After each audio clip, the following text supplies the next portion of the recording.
2018년도 우리 유니온교회 목회를 놓고 제가 기도할 때 하나님께서 이 김 목사 안에 원하건대 주의 영광을 내게 보이소서라는 모세의 갈망을 우리 교회에 새 표어로 허락해 주셨습니다. 저는 오늘 첫 번째 이 설교를 통해서 이 표어가 어떤 상황에서 나오는지를 말씀드리고, 또 이 표어를 저와 여러분 마음에 담고 올해 어떻게 믿음 생활을 할 것인지 말씀드리며 은혜를 나누겠습니다.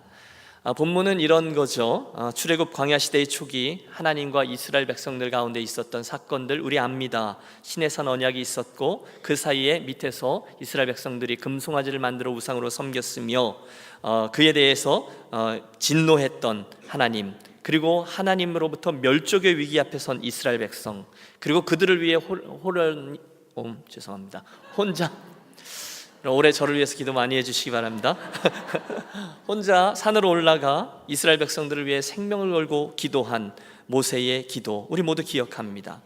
이스라엘 백성들의 그 배교를 인해서 진노하셨던 하나님이 그들을 멸망시키겠다, 멸족시키겠다 선포하시지만, 그 산 위에 올라가 자기의 운명을 놓고 생명을 놓고 기도한 모세의 기도를 들으며 결국 저들을 용서해 주십니다. 그런데 하나님 마음이 많이 상하셨어요. 그래서 앞으로 나아갈 그 가나안 땅에 내가 직접 가지는 않고 내 사자를 보내어 그로 하여금 너희들 앞에 있는 대적들을 물리쳐 줄 테니 너희들 들어가라, 이렇게 말씀하십니다. 여러분, 그 정도만 해도 천만다행 아닙니까? 이스라엘은 그날 멸족의 위기 앞에 있었어요. 최악의 참사를 면하게 된 것입니다. 그런데 이게 웬일입니까? 그 하나님의 놀라운 응답을 받았음에도 불구하고 모세는 일어나지 않고 계속해서 간청합니다. 하나님, 아니 됩니다. 같이 가주셔야 합니다. 우리에게 중요한 것은 그 땅이 아니라 그 땅에 함께 들어가신 여호와 하나님 당신이십니다. 하나님이 함께 들어가지 아니하는 땅은 우리에게 아무런 의미가 없습니다. 여러분, 모세의 간절한 기도를 들으신 하나님이 잠시 후에 또 한 번 뜻밖의 대답을 하십니다. 여호와께서 이르시되 내가 친히 가리라, 내가 너를 쉬게 하리라. 여러분, 참 감격스러운 장면이 아닐 수 없습니다. 하나님께서 상심한 당신의 종 모세의 마음을 헤아리셔서 또 한 번 그의 청을 들어주셨어요. 내가 친히 가리라, 그래서 모세 내 마음을 편하게 해 주리라. 여러분, 그쯤 되었으면 모세는 빨리 자리를 털고 일어나서 산 아래로 내려가 하나님 용서의 이 기쁜 소식을 전해야만 합니다. 그런데 이게 웬일입니까? 오늘의 본문이 바로 그 상황에서 나온 거죠. 그는 그 자리에 여전히 꼼짝하지 않고 그 자리에 엎드려 마지막으로 한 번 더 이렇게 간구합니다. 오늘 18절의 말씀이에요. 모세가 이르되 원하건대 주의 영광을 내게 보이소서. 여러분, 그 모세의 마음을 우리 마음에 담아 저를 따라 한번 고백해 주십시오. 원하건대 주의 영광을 내게 보이소서. 한 번 더 간절함으로 고백해 보실까요? 원하건대 주의 영광을 내게 보이소서. 원하건대 주의 영광을 내게 보이소서. 그 기도를 들으신 하나님, 제 생각에 잠깐이지만 하나님과 모세 사이에 잠깐의 정적이 흘렀을 것입니다. 아니, 도대체 인류 역사상 누가 감히 이렇게 대담한 기도를 올려드릴 수 있었겠습니까? 그렇지 않습니까? 한갓 피조물에 불과한 모세가 영원이라는 그 방식을 당신의 존재 품에 안고 계신 창조주 하나님께 나가서 딜을 하고 있는 거예요. 하나님, 저 안 일어설 겁니다. 대신 주의 영광을 내게 보여주십시오. 그러면 일어서겠습니다. 이렇게 얘기하는 거예요. 그리고 놀랍게도 잠시 후에 그 어마어마한 소원을 아랜 모세의 마음을 헤아리신 하나님이 또 한 번 저 주십니다. 19절의 말씀이에요. 내가 내 모든 선한 것을 내 앞으로 지나가게 하고 여호와의 이름을 내 앞에 선포하리라. 나는 은혜 베풀 자에게 은혜를 베풀고 긍휼히 여길 자에게 긍휼을 베푸느니라. 곧 하나님은 모세가 하나님의 얼굴을 정면으로 보면 죽게 되니까 하나님의 거룩하심 앞에서 어떻게 된 건지는 모르겠어요. 그러나 바위 틈에 모세를 숨기시고 당신의 손으로 모세를 덮으시고 하나님이 그 영광으로 지나가신 후에 당신 영광의 끝자락, 당신 등의 일부분을 살짝 모세에게 보여주시는 것으로 그의 청을 들어주십니다. 참 감격스러워요.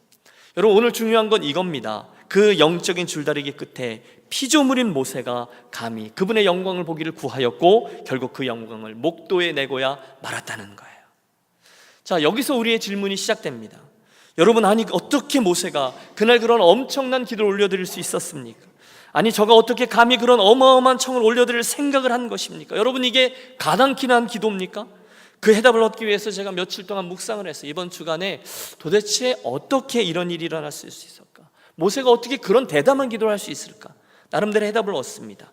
모세에게는요 이미 그 하나님의 영광을 보고 맛보았던 경험이 있었다는 겁니다. 그걸 알게 됐어요.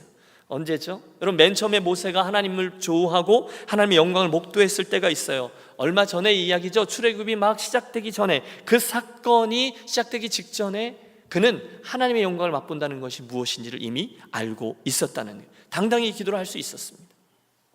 우리는 그가 40년간 미디안 광야의 평범한 목자로 살았던 것을 알고 있습니다.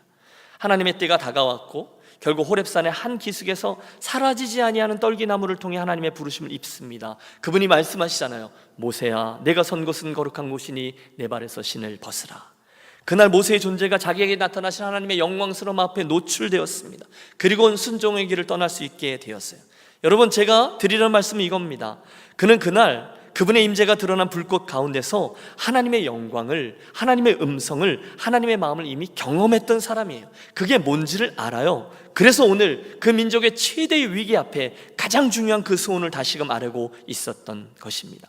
원하건대 주의 영광을 내게 보이소서. 여러분, 그날 이후에 모세는요 일평생 이어지는 기적의 현장들 속에서 하나님의 영광을 수없이 맛보았습니다. 행운하였어요. 10가지 재앙이 눈앞에 펼쳐지는 모습 속에서 두려움 가운데 주의 영광을 보았을 겁니다. 홍해의 물이 갈라지는 그 기적의 현장에서, 또 쓴물이 단물로 바뀌는 그 마라에서, 그분의 계명을 받아낸 시내산에서, 구름기둥과 불기둥의 하나님의 이끄심 앞에서, 나팔 소리로 다가오신 하나님, 지진 가운데 다가오신 하나님, 성막 위에 머문 여호와의 구름, 승리의 전쟁, 수없이 그는 하나님의 영광을 가까이서 멀리서 목도했습니다. 저는 그게 결국 그의 인생을 이스라엘 그 광야 40년과 끝까지 갈 수 있게 해준 그 사명을 이룬 힘이 되었다라고 분명히 믿습니다. 사랑하는 여러분, 이 아침에 저는 여러분을 위해서 마음 열고 축복합니다. 2018년 새해에 저와 여러분의 믿음의 여정과 우리 교회의 힘 있는 행보 위에 그날 모세가 체험했던 하나님의 영광을 목도하고 체험하는 복이 가득하게 되시기를 축복합니다. 여러분, 새해에 우리가 기도할 때마다 이 기도를 가장 먼저 올려드리겠습니다. 하나님, 제가 이 땅만 바라보지 아니하고 하나님을 바라보고 살아가기 원합니다. 맨날 이것만 바라보는 내 인생인데요, 하나님의 놀라운 영광을 내가 분명히 목도하면 제 시선이 바뀌고 태도가 바뀌고 삶의 목적이 바뀌고 달려갈 방향이 바뀌게 될 것을 분명히 믿습니다. 그러니 하나님, 나에게 주의 영광을 보여 주옵소서. 여러분, 그렇게 기도하고 나가시죠.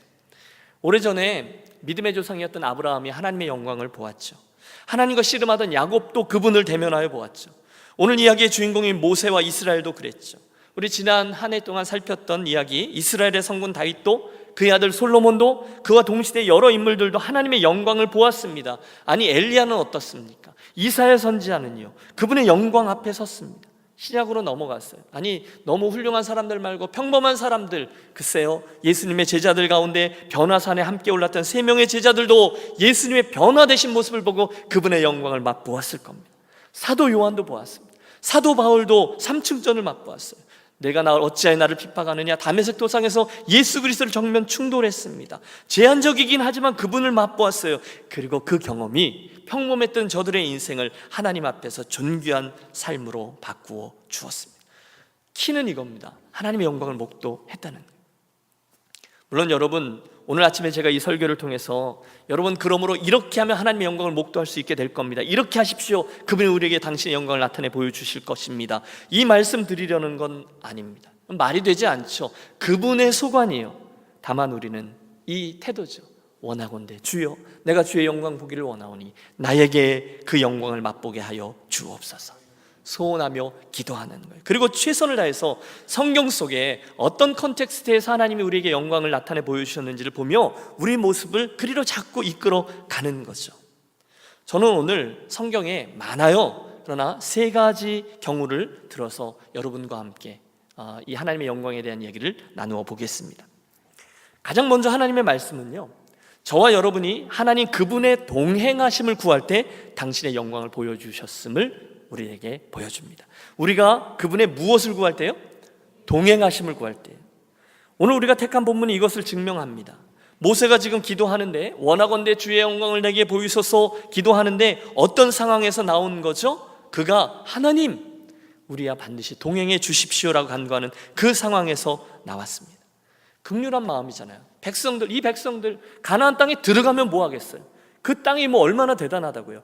그 땅에, 약속의 땅에 함께 들어가신 하나님이 더 귀하죠. 하나님, 우리 잘못했어요, 용서해 주세요, 우리를 용서하시고 함께 가주십시오, 그 기도를 드리고 있는 거예요. 그 상황에서 하나님의 당신의 응답을 확증해 주시면서 내가 나의 영광을 내게 보이리라, 그리고 같이 가주셨다는 거예요.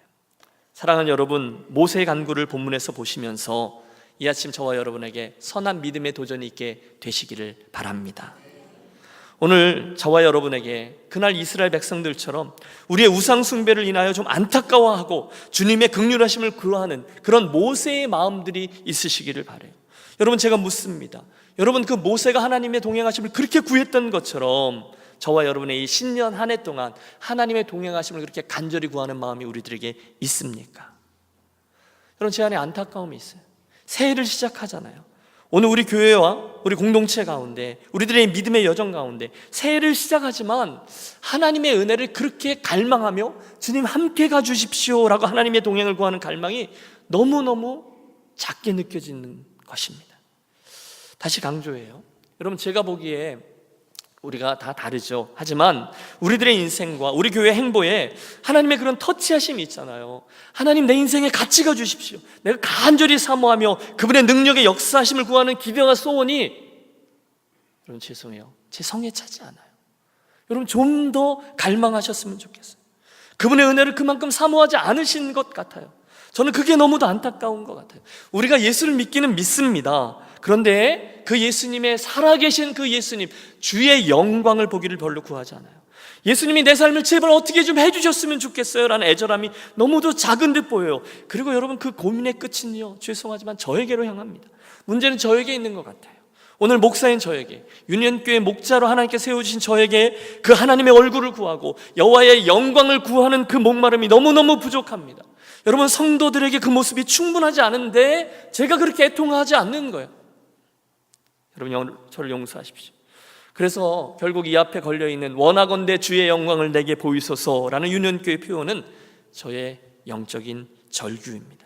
주여, 나에게 그 은혜를 주옵소서. 주여, 우리 교회에게 주의 영광을 보여 주시옵소서. 간절합니다. 지난 연말에 제가 저 남쪽이죠, 얼바인 온누리교회에서 임직 예배 설교 부탁을 받고 좀 다녀왔어요. 그 교회에 이제 권혁빈 목사님이라는 분이 섬기시는데, 여러분, 설교자로 가면 대우가 좀 괜찮거든요. 그래서 이제 가서 설교 전에 이제 권 목사님하고 한참 대화를 나눴는데, 뭐 그럴 만한 일이 있었어요. 이분이 얼바인 온누리교회를 이제 여러 해 섬기고 교회에서 안식월 3개월을 허락받아서 하와이 코나의 열방대학에 가신 거예요. DTS 훈련을 갔는데, 이제 목회자니까 원래는 6개월인데 3개월 강의하고 3개월 이제 단기 선교를 나가는데, 선교는 가지 못하고 거의 다 이제 강의가 마칠 때였어요. 그래서 모든 이제 훈련 과정이 이제 선교, 단기 선교로 집중해서 이제 막 준비되고 있으니까 목사님과 사모님이 이제 거기는 안 가고 이제 돌아올 그 마지막 주간에, 그러니까 제가 그분을 만나기 며칠 전에 이제 그 사모님과 함께 이분이 화산을 방문하게 됐다는 거죠. 저는 하와이에 안 가봤는데 거기 가면 진짜 시뻘건 용암이 컬컬 끓는 걸 볼 수 있답니다. 너무 일찍 보여주셨는데, 예, 그대로 놔두세요. 그대로 놔두세요. 근데 이분들이 깊이 생각하지 않고 목사님이 이제 반바지에 쪼리를 신고 이제 거기를 갔는데, 차를 이제 관광지니까 세운 후에 진짜 용암이 있는 곳까지는 저 길을 2시간 정도를 걸어 들어가야 된대요. 그러니까 저런 그 광야죠, 바위로 이루어진 현무암 아니겠어요? 근데 사모님은 가지 말자 그랬는데 목사님은 이왕 간 거 그렇게 가자, 그리고 우겨서 들어갔는데 1시간 반을 넘게 험한 바위들을 걸어서 들어가다가 거의 다가갔더니 바닥에 바위들이 막 뜨거워지고, 두 번째 사진이요, 수증기가 바닥에서 막 올라오고 하는데, 이렇게 막 바닥에 이제 용암 가까이 가니까 치시가 하는데 갑자기 비바람이 몰아치기 시작하더니 이분들이 큰 위험에 빠진 거예요. 쪼리 신고 갔는데, 사진과 영상을 좀 보여주세요. 네.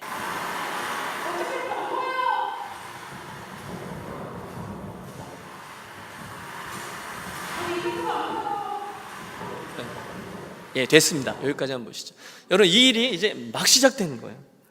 그런데 여러분, 2시간 거의 다 가까이 가서 10분밖에 안 남았는데 거기서 이제 길을 잃게 된 겁니다. 게다가 저 비들이 바위에 닿으면서 뜨거운 바위에서 유독가스들이 내뿜어지게 올라오면서 이분들이 이제 큰 위험에 빠지신 거예요. 설상가상 목사님 다리가 바위 속에 빠지고 많이 다쳐서 피가 철철 나고 오랫동안 이리저리 보이지 않는 그곳에서 유독가스를 마시고 이리저리 헤매다가 결국은 한순간 포기하게 되신 거예요.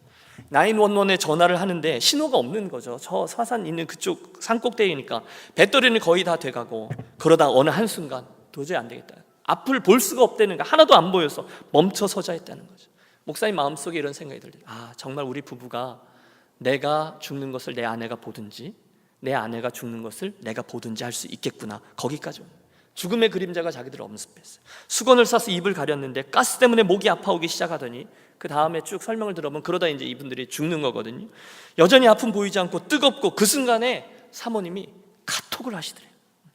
카톡을 해갖고 뭘 했냐, 함께 훈련 받으신 분들의 카톡장에다 한 80명 되는데 우리가 화산에서 조난을 당했는데 어디가 어딘지 모른다고 911 전화해서 헬기를 좀 보내달라고 썼는데, 여러분 이게 가요 안 가요? 안 가요. 왜요? 신호가 없으니까. 그런데 여러분, 여인들은 위대하죠. 그 산모님이 그 위험한 상간에 그걸 수건으로 핸드폰을 싸서 이렇게 들고 한참 서 있다가 또 좀 있다가 저쪽에 가서 또 저렇게 서 있다가 팔이 아픈데 한 40분을 이렇게 다녔다는 거예요. 그러다가 한순간 이걸 봤는데 어떻게 됐을까요? 간 거예요. 간 거예요. 여러분, 남의 교회 목사님이라 별로 흥분이 안 되시죠? 간 거예요.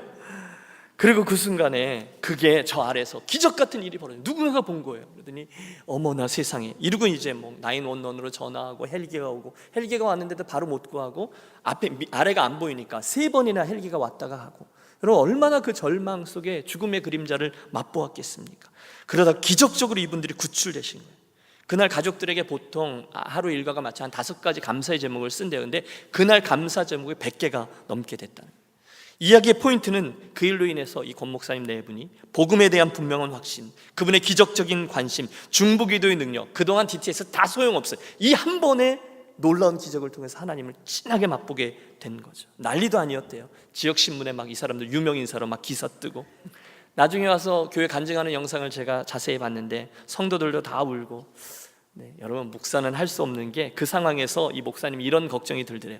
나중에 자기들 시신들이 2사람이 발견되면, 아니 DTS 훈련을 갔는데 목사님 사모님이 훈련을 받다가 죽은 게 아니라 관광지에 가서 죽었다고 이게 무슨 망신이냐, 이런 생각이 들더라는 거예요.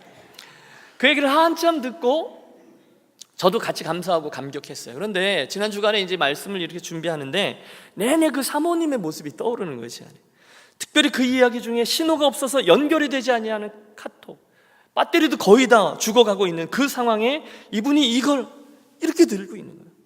그걸 연결시키기 위해서, 그걸 2사람의 생명을 거기에 걸고 또 헛빛에서 이리 갔다 저리 갔다 하며 간절히 기도하던 사모님의 심정 말입니다. 여러분, 그 간절함을 말하는 것입니다. 그게 반드시 연결돼야만 되잖아요. 그래야 생명을 구할 수 있는 거잖아요.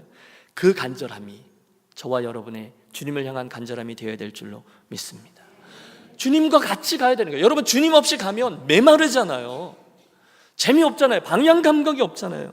무슨 의미가 있겠어요?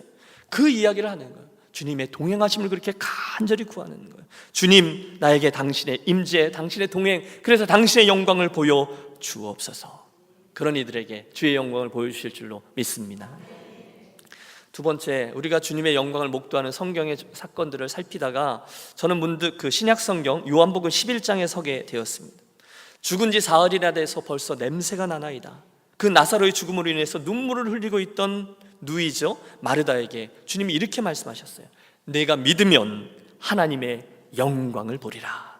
할렐루야. 해보십시오. 내가 믿으면 하나님의 영광을 보리라. 여러분, 주님 이 말씀의 의미가 무엇일까요? 주님이 그녀에게 무엇을 믿으라고 요구하는 걸까요? 여러분, 이 컨텍스트에서 문맥은요, 지금 그의 눈 앞에 서 계시는 우리 예수님, 그분이 부활이요 생명이신 하나님이시다라는 사실을 믿는 것, 그것이잖아요. 그 믿음이 너로 하여금 하나님의 영광을 보게 하리라 라는 말씀이에요. 여러분 어떠세요? 말씀이 육신이 되어 우리 가운데 거하심에 우리가 그 영광을 보니 아버지의 독생자의 영광이요 은혜와 진리가 충만하더라. 여러분, 그 예수님이 바로 그 하나님이라는 사실을 여러분 믿습니까? 요한복음 5장 24절, 우리들의 복음을 요약해 주는 말씀이에요. 내가 진실로 진실로 너에게 이르노니 내 말을 듣고 또 나 보내신 이를 믿는 자는 영생을 얻었고 심판에 이르지 아니하나니 사망에서 생명으로 옮겼느니라. 여러분 이 말씀도 믿으시죠? 그러면 우리 교회 식구들은 분명히 믿음이 있네요. 그런데 문제가 있습니다. 그런데 오늘 우리가 그 믿음을 살아내고 있냐는 거예요. 그런데 왜 우리가 그 믿음의 능력을 우리 욕심껏 맛보지 못하고 있습니까? 너희가 믿으면 하나님의 영광을 보리라 했는데 우리는 믿는다 하는데 왜 하나님의 영광을 목도하는 일이 왜 그렇게 많지 않습니까? 혹시 우리들 믿음에 결격 사유가 있는 게 아닐까요? 저는 여기서 사도행전 2장에서 베드로 사도가 외쳤던 우리들 믿음의 내용을 한 번 더 점검해 드리기 원합니다. 그날 베드로가 패역한 유대인들에게 회개를 촉구할 때 그 믿음을 이렇게 외쳤어요. 너희가 십자가에 못 박은 이 예수를 하나님이 주와 그리스도가 되게 하셨느니라. 이걸 믿으라는 거잖아요. 여러분 우리들 믿음의 내용 두 가지를 분명히 기억하세요. 우리가 예수님을 믿는데 두 가지 믿음이 있대요. 하나는 그 예수님을 나의 구원자로 그리스도로 믿는 겁니다. 하지만 거기에 이어 또 하나 중요한 믿음이 있어요. 그 예수님을 나의 주로 믿는 것입니다. 여러분 잘 생각해 보세요. 예수님을 구세주로 믿는 것은 별로 어렵지 않습니다. 하지만 예수님을 주님으로 믿는 건 전혀 다른 차원의 이야기예요. 혹시 저와 여러분이 예수님을 믿었는데 전혀 변화되지 않고 삶에 믿는 이의 증거가 나타나지 않는 이유가, 주의 영광을 보는 일들이 별로 없는 이유가 이 문제 아니에요? 예수님을 그리스도로는 믿어요. 구원자로는 믿지만 주님으로 믿지는 않는 데 있지는 않을까요? 정직하게 여러분 돌아보시고, 여러분 새로운 출발선을 섰거든요. 이 문제를 반드시 해결하고 올 한 해를 달려가시기를 권합니다. 내가 믿으면 하나님의 영광을 보리라 하셨어요. 그런데 나 자신의 믿음을 돌아보니 분명히 믿는 것 같은데 영광을 자주 보지는 않아요. 그러면 믿음을 돌아보는 게 당연하죠. 첫째, 그분이 나를 위해 죽으시고 나를 구원하신 그리스도라는 것을 믿어요. 믿죠? 여러분 이건 별로 어렵지 않아요. 거기에 오는 유익이 어마어마해요. 죄 사함을 허락해 주신대요. 구원을 주신대요. 천국을 유업으로 주신대요. 하나님의 아들이라 불러주신대요. 뭐가 아쉽겠어요? 제가 믿어요. 하지만 두 번째가 걸립니다. 그분을 내 삶의 주인입니다 라고 받아들여야 되는데 이건 잘 믿어지지가 않아요. 껄끄러워요. 여러분 알아요. 나는 예수님을 주님으로, 주인님으로 고백해요. 하지만 실제로는 아닐 때가 많아요. 주님이 뭘 시키셔도, 주님 오늘 제 스케줄이 이게 있는데요, 제 스케줄 좀 이해해 주세요. 여러분은 주인이 아닌 것이죠. 주님 이 정도에 만족하십시오. 저 건들지 마십시오. 이것저것 해결되면 내년쯤 제가 생각해 보겠습니다. 그렇게 예수 믿는 사람들이 굉장히 많아요. 웃기지도 않은 거죠. 그러니 주님으로 모시지 않는데 거기에 무슨 믿음이 있겠냐는 거예요. 혹시 저와 여러분이 하나님의 영광을 목도하지 못하는 정확한 이유가 여기 자리하고 있지는 않는가 두려움 속에 한번 점검해 보십시오. 여러분 저는 정말로 바랍니다. 새해에 저와 여러분에게 이 두 가지 믿음이 분명하게 되어 내가 믿으면 하나님의 영광을 보리라 라는 말씀이 여러분 삶의 현실이 되는 2018년이 되시기를 소원합니다. 그러면 그 싸움을 하셔야 돼요. 내가 예수님을 구세주로 믿지, 아멘. 내가 예수님을 주로 믿지. 여러분 이 싸움을 하셔야 됩니다. 엉뚱한 싸움 하지 마십시오. 믿음의 선한 싸움이 그거예요. 그 싸움 안 하면요 평생 엉뚱한 싸움 하면서 인생을 그냥 보내기가 쉽습니다. 마귀는요 우리 충분히 경험했어요. 마귀는 우리들을 유혹합니다. 어떻게 해서든지 하나님 한 번 더 주신 이 기회에 엉뚱한 싸움하도록 우리들의 눈을 이리저리 끌 겁니다. 마귀는 거짓의 앞잡이에요. 나는 그게 중요한 싸움이라고 생각하고 싸우는데 6개월을 싸우고 1년을 싸우고 어떤 사람은 10년을 그거 갖고 싸우는데 마지막에 결승점에 가보니 그건 하나님이 카운터하는 싸움이 아닐 경우가 많아요. 마귀가 주는 싸움이 그런 거죠.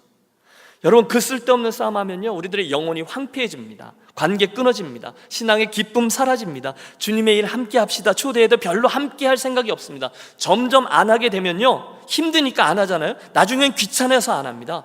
안타깝게도 오늘 겉으로는 예수 믿습니다 라고 이야기하지만 엉뚱한 싸움하느라 은혜 다 잊어버리고 길을 잃고 헤매며 명목상 그리스도인의 길을 가는 사람들이 너무너무 많이 있습니다. 그런 목사 많아요. 그런 성도 많아요. 그런 교회 많아요. 우리 그러지 말자는 거예요. 지난주 송년주일의 말씀 기억하시죠? 결승점 기억하시고 내게 허락된 트랙을 허공을 치지 않고 향방 없이 뛰는 것 같지 아니하고 그 트랙을 걸어가자는 거잖아요. 여러분 하나님 또 한 번 허락하신 이번에 이왕이면 예수 잘 믿는 믿음의 싸움을 하시기를 축복합니다. 속지 마십시오. 마지막에 가서 주님이 인정하지 않는 싸움 많아요. 누가 더 높은가? 주님 절대 그거 안 물으십니다. 누가 더 많이 벌었나? 누가 더 많이 가졌나? 누가 더 남들에게 이렇게 저렇게 인정받았나? 누가 더 많이 알아주느냐? 주님 절대로 안 묻습니다. 대신에 너 나를 따랐느냐? 라고 물으실 겁니다. 어느 것 하나도 그 모든 것들은 하나님의 영광과 관련된 믿음의 싸움 아닙니다. 그렇다면 여러분, 지난주의 말씀을 기억하십시오. 나를 따르라 주님의 말씀에 주님 얘는요? 라고 물었던 베드로에게 내가 요한을 그때까지 둔다 할지라도 내가 무슨 상관이냐? 너는 나를 따르라 라고 말씀하셨던 거 기억하시고요. 새해에 여러분, 하나님 더 많이 사랑하시고 교회를 더 깊이 사랑하시고 영혼을 더 간절히 사랑하시고 예수를 더 선명히 믿으시고 특별히 그분의 주 되심을 분명히 기억하고 믿고 그분의 은혜를 체험하고 기도 응답을 더 많이 받아 누리는, 그래서 주의 영광을 수없이 목도하고 간증하는 저와 여러분의 한 해가 되시기를 축복합니다. 두 번째였어요. 묵상을 계속하는데 세 번째, 마지막으로 그분의 영광을 체험할 수 있는 상황도 떠올리게 됐어요. 다시금 구약으로 가서 이렇게 밑에서부터 올라가면서 묵상하다 보니까 열왕기상 8장쯤에 솔로몬의 성전 봉헌식 이야기가 기억이 났어요. 하나님의 영광이 확 드러난 그 자리인 거죠. 여러분, 이스라엘 백성들이 7년에 걸쳐서 아름다운 성전을 하나님께 지었습니다. 올렸어요. 그리고 그 성전을 봉헌하는 날, 여러분 생각해 보세요. 온 이스라엘 백성이 모인 거죠. 그리고 뭐 이곳저곳에서 수백 마리의 희생 제물이 드려지며 하나님께 막 제사를 드렸을 거예요. 빵빠레가 울려 퍼질 거예요. 제사장들이 폼재고 그 언약궤를 메고 성전으로 올라갈 거예요. 찬양하며 그 많은 사람들이 찬양합니다. 그리고 그들이 성전문 안에 들어가 성소를 지나 지성소에 가 그 언약궤를 안치하고 밖으로 나오는 순간 성경은 이렇게 기록해요. 제사장이 성소에서 나올 때에 구름이 여호와의 전에 가득하며 제사장이 그 구름으로 인하여 능히 서서 섬기지 못하였으니 이는 여호와의 영광이 여호와의 전에 가득함이었더라. 여러분, 무엇이 가득했어요? 여호와의 영광이 구름으로, 이걸 구약 성경에 쉐키나라고 해요. 이곳저곳에 나와요. 하나님의 영광이 드러나는 구름이거든요. 솔로몬 왕과 이스라엘 백성들이 하나님의 그 영광스러운 임재를 자신의 두 눈으로 똑똑히 목독해 되었습니다. 여러분, 우리가 자연스럽게 얻게 되는 결론이 있죠. 우리가 언제 하나님의 영광을 볼 수 있어요? 그 헌신의 자리에서 볼 수 있다는 거예요. 따라해 주세요. 헌신할 때 하나님의 영광을 봅니다.